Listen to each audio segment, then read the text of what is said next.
Court no pass it now. First thing, a court in the year, a application to dismiss our suit.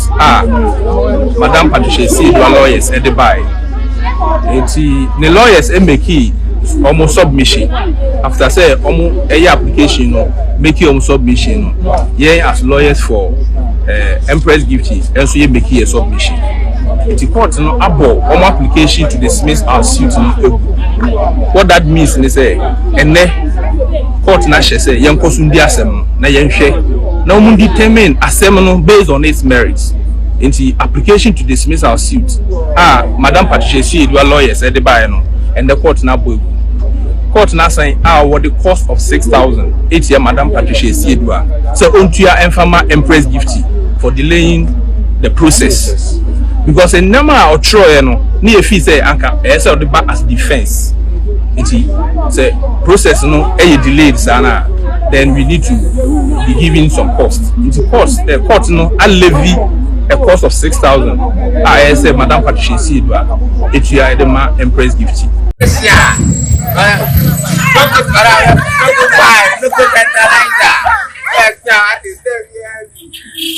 I was here for a friend of me for courts.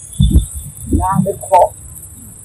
Now let's hear him say, to make enough for share yes. And crucials, and yatem, and ye, and for free injunction. See a fun tooth. It's assembling now the same. Yes, or no way I'm vice. I'm vice. So if you do pay, I'll also pay out. So what you say? No pressure, no tantalizer. Hey, then I wouldn't be. I bet about was a fast and why I think how much I say. I'm not grass after the family. See, Kagari, who did it? So what you say?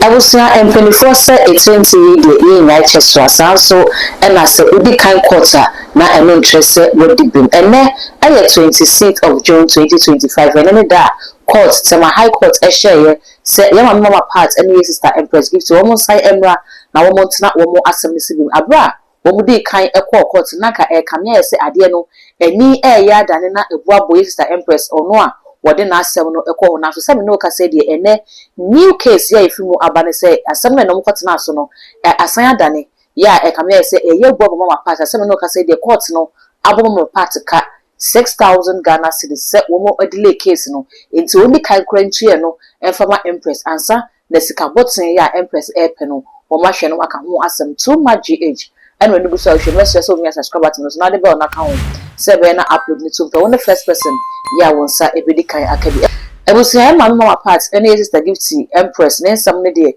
ye nyina animusam de free ebra Empress kunu hopes na doye ekoka wo TV XYZ so say sika sami jemfi edema Agradaa no wate se wo side ya kunti Agradaa make sa attempt na sami jemfi share boys no se wo mubabu no sa asem we ene ko fan to kwina ede ba ya ka me se ba bosume ko bosume nyenu de ene Gifty ene ne kunu wo munye wura kra entenwe court no e de kan akwase tena de da e wa asem no so e ma ekopie mu se sa abre mama parts a lawyer for e de suit bi ekoye se anka ensam ya Gifty e de ababeda court ne se wo no mama parts egu ne hofi no ensam bi anim sabi emu nye dru tika be ya court no emontungu na enei wo mkoti na so mko he sa ansem ni na court no anye mama parts na lawyer for ne nsam na wo de bae no antu ama wo no de ni bom na court no abatu egu asem no ka say court ne se mama parts ene lawyer for no delay court no nanka nye sa suit no de buy na anka some no hwede the dada nti abram de sa suit no buy no na wo so mu jadi family case no eto ho no mbe hwe suit no mama part de aba no ehwe se no ehu hia no mo kan no asenti so mu ja case ba go de to ho ebe hwe mama part de no wo mo delay court no mama court no atwentwe na so woni be nti no wo mo di kan abo mama part ka wo mo de sika 6,000 and na atu mama part etiri so wontu ya enfama Empress gift court no e pass it na no. First thing, a court in the year, application to dismiss our suit. Madam Patricia C. lawyers at the buy.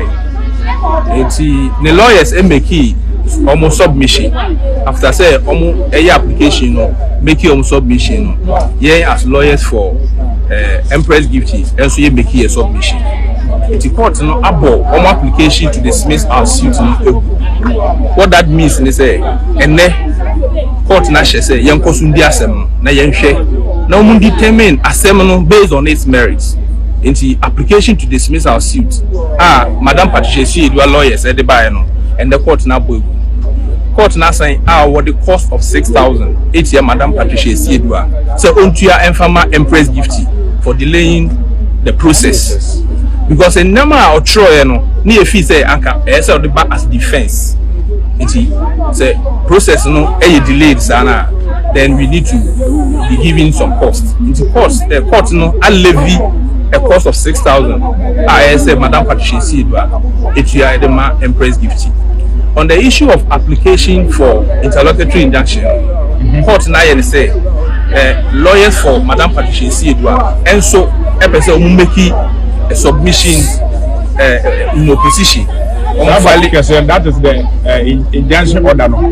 Injunction order application. They also want to file affidavit in opposition. It's Yema Empress. It's Yashe court no agree say on the 16th of July. The best now be here that application for that interlocutory injunction. The court need you to not just say the tabu to Madam Patricia C. so say Emmanuel Koso and can someone ebegu Madam Empress Gifty Ufi. I tell you who say another suit being so for describing her as an HIV patient. Yes, no problem. And appear they are filing another suit. 8 year Madam Patricia C. I know so your defamation. Why 8 year Empress Gifty and appear yes. I am yes. Now and I know lawyer. Yet you say and I who say then same become a lawyer. What the key action one? No pray. You demand notice. Madam Patricia C. Say some more kafa me law firm it take a serious view of it. And now said that you drew at you say sending them museum and to much more by some big Yanko Ponchramopa. Why? Court say on the 16th. Say and Kunimo de Kayabande. Or more you are by some boys and a report is ahead. As a court assassin, we say, Unpia 6,000 Ghana cedis in Farm Empress. Thank you. Saying so, court press gifting so a lawyer for no assign a filing new case at the ATM pass. So what's me being no a free gift to say or HIV patients no. Nina no or assign a could check class up for at the Papa down court and I send it in some no air cacono. Come here, says a young shiny year. Yema mama party no who bets me actually ye pa. And we say I wash a brother more party copy mu and what course one no one to so do go be cry in my bed.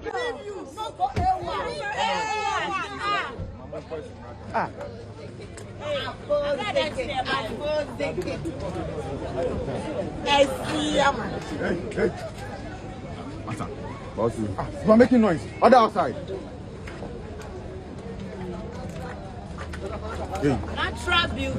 Hey, my friend. Good morning. I want to ask so a lawyer ever copy and also at the end send me to the address and really the near who say a man to quack a man you and a young to quite to go here. Say it will be more a work in Kajagan. Now one more sat and some to now so judging Yansemuno or did you say in some ladies and a diabani and someone and was it and the son of judging the air candia yet say every needing some say and a lawyer no so a can't some lucify. Empress. The case on the banner. I give me who is and after the case. Now saying to Canada to do this. Let me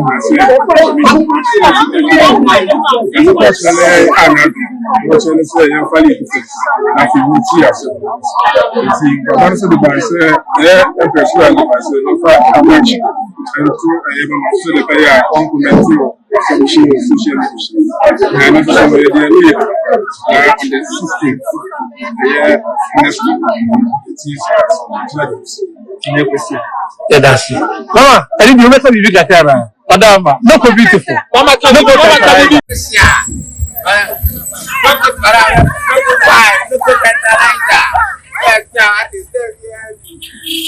I was here for a friend of me for courts. Now the court. Now let's hear me say. To make it not for shame, yes. Entrusions. Indicative. Anyway, I'm for free injunction. See a fan tools. It's assembling now the same. Yes, or no lawyer, I advise. I'm so lawyer, I advise. So if you do quick, I'll also pay that. No go pressure, no go tantalizer. Hey, then I wouldn't be. I bet I'm almost a fast and why I think how much I say. I'm not grass after the family. See, Kagari, who did it? Who did it? Who did it? Who did it? So what you say? So what you say? Who did it? I got to that the front of her. Who did it? Who did it? And they are sanity. So if you want me to keep quiet, the judge say you should advise your client banter. That's what it is. That's what it is. Yeah, out here. It's the cost here, no, I say. It's the same as we Arias. We are enjoying our enjoyment. France, in fiscal, you can bribe people to make battle work. I'm going to make it match. And you know, you said that next month. Okay.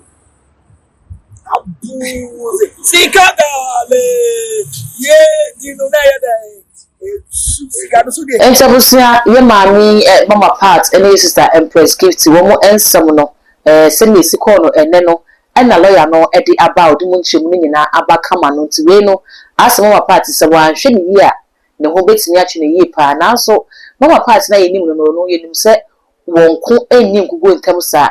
It is said, Sabia, send a deacon court by your bay life, a church way no, or Bessayaba, not in Chimu Abant, or no sooner funnel. But in Chimuba and another Afonso Eddie Bituja, Yamma so emo, you sign Abba, na Eddie Ababa Somuna, a beach say, Baya, and go me and woman share, na Omonuma Sum Jubana, so no Empress, a sister gives in the France, which is a some make up on a day, a moya dead your mom's one share, South Jubu be and wob, and woman chance some Nankusiasi, na say Empo or the more part by example Ghana ha, na you will be workers if Sebraso, say online bullying, you better so it's in the phone. Now, what they seen any more doing young quarter, some men in the crane now.